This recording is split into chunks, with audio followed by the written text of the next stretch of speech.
나를 제대로 사랑하는 방법을 아시려고 다양한 시행착오를 겪어오셨다는 고백을 또 책에다가 해주셨는데요. 네. 저는 특히 그 내면을 적당히 살피자.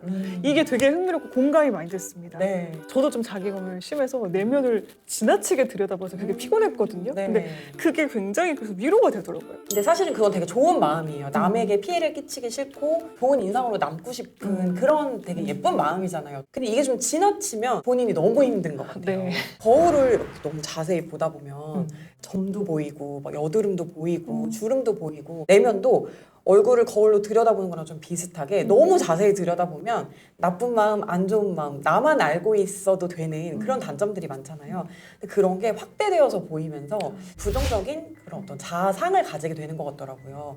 그러니까 물론 이제 자기 성찰을 하는 것도 좋고 자기 점검을 하는 것도 좋은데 너무 많이, 너무 자주, 너무 나의 내면으로 많이 파고들지는 말자. 의식적으로라도 수면으로 떨어진다라고 하면 조금 건져주고 스스로 이렇게 하자. 저는 그렇게 규칙을 세웠어요. 두 번째 제가 또 말씀드리고 싶은 거는 애매한 상태에서 나를 방치하는 걸 하지 않았으면 좋겠다라는 거예요. 그러니까 어려운 상황이 내 앞에 계속 닥치면 네. 무기력에 젖어버리는 거죠. 쳐봐야 내가 그거를 헤쳐나갈 수 있는 사람인지 아니면 또 실패를 통해서 배울 수 있는 사람인지 그런 걸 알 수 있는 건데 어떠한 책임도 지고 싶지 않아가지고 애매한 상태에서 기다리고 나를 방치하고 그런 태도는 삶의 선택권이 그 방향키가 나에게 없다고 말하는 거나 똑같은 것 같아요. 그리고 그렇게 하는 태도가 심리적으로 지배하려고 하거나 뭐 사기를 치려고 하거나 그런 사람들에게 노출됐을 때 정말 위험한 태도인 것 같기도 하거든요. 맞아요. 내 인생은 내 거라는 생각을 꼭 하셨으면 좋겠어요. 생각보다 이걸 놓치고 가시는 분들이 굉장히 많은 것 같아요. 맞아요. 회사를 다닐 때 많이 그랬던 것 같습니다. 그러니까 아, 상사라고 해서 내 인생의 상사는 아닌 거잖아요. 근데 그렇죠. 영원히 같이 갈 것도 아닌데. 네, 근데 또 일을 할 때 처음에 사회초년생 때는 그런 실수를 하곤 하죠. 그분들이 일을 잘하시고 뭔가 되게 멋있어 보이면은 모든 걸 맡기고 기댔다가 가스라이팅의 희생양이 되거나 네. 저도 그런 경우 있거든요. 그리고 어떻게 보면은 그 사람도 가스라이팅 하려고 하는 의도가 없었는데 너무나 그런 의존적이거나 맞아요. 그런 모습을 보여주면 나도 모르게 지도를 해주고 싶고 그런 마음이 가스라이팅으로 발전을 하기도 하는 것 같아요. 맞아요. 내 인생은 내 거라는 걸 가지고 계시면 안 좋은 상황에서도 저는 빠져나올 수 있는 용기가 생길 거라고 생각을 해요. 맞습니다. 세 번째 제가 말씀드리고 싶은 거는 네. 우리가 너무 미리 걱정을 많이 하잖아요. 저도 정말 걱정 인형이거든요. 그렇게 미리 걱정을 해서 나아질 게 없다는 생각이 많이 들어요. 걱정을 너무 많이 해서 그 걱정 속에 나를 가둬두고 현실을 오히려 열심히 살아갈 힘이나 긍정적인 에너지를 깎는 거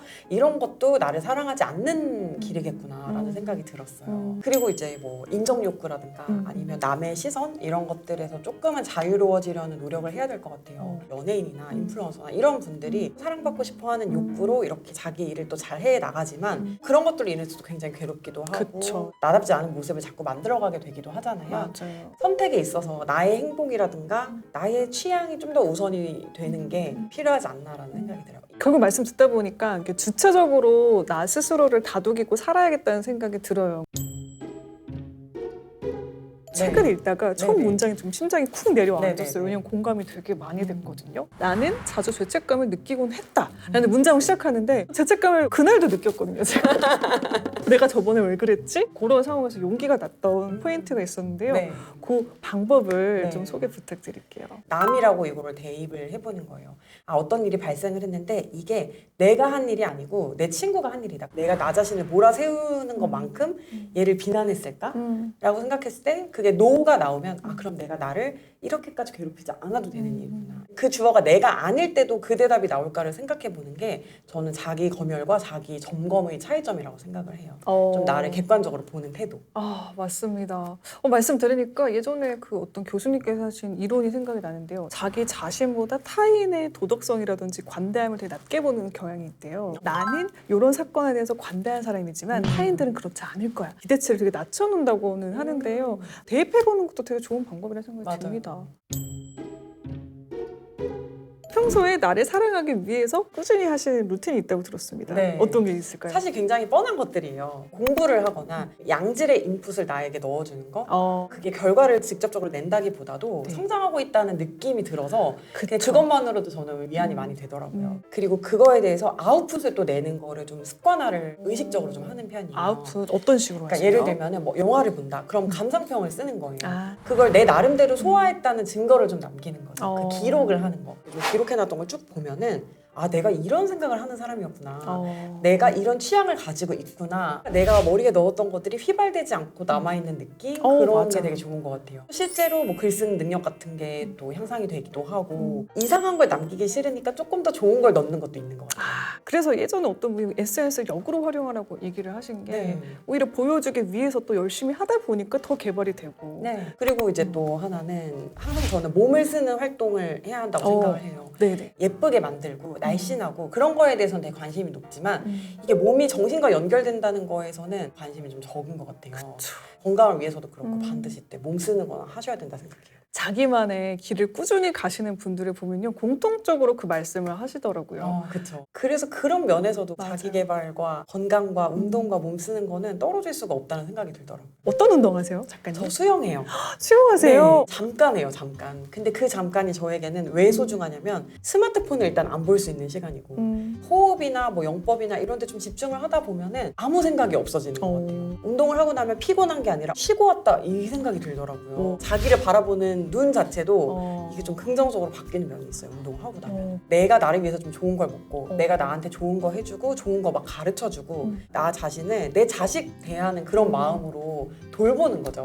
돌보고 성장을 시키는 거죠. 그런 마음을 가지고 있다면 내가 얼마나 소중하고 아깝겠어요. 그쵸. 그럼 조금 더 뭔가 나를 위해서 좋은 선택을 하면서 인생이 흘러가지 않을까 생각해요.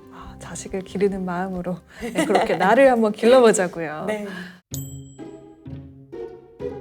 만나 뵙기 전부터 개인적으로 되게 궁금했던 부분이긴 한데요. 가주님 그리고 말 많은 소녀 최소영 작가님으로 바쁘게 살아가시잖아요.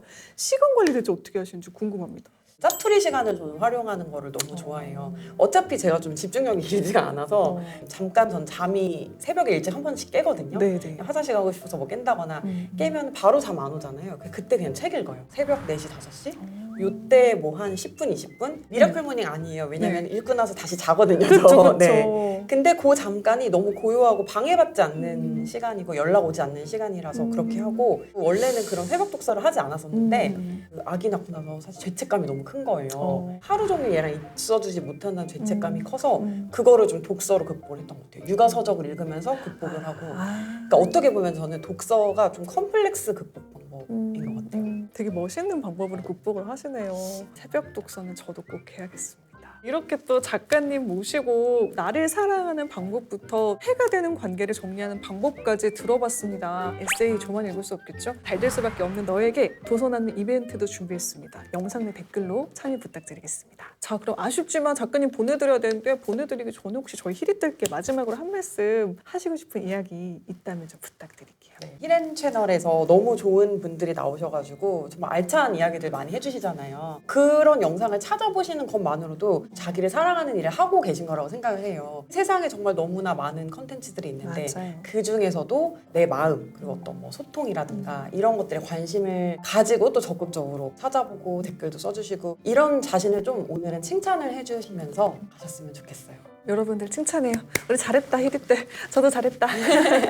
자, 그럼 아쉽지만 보내드릴게요. 저희는 또 봬요. 네. 오늘도 채널 고정해주신 히릿, 내일도 최고기만 담으세요. 안녕.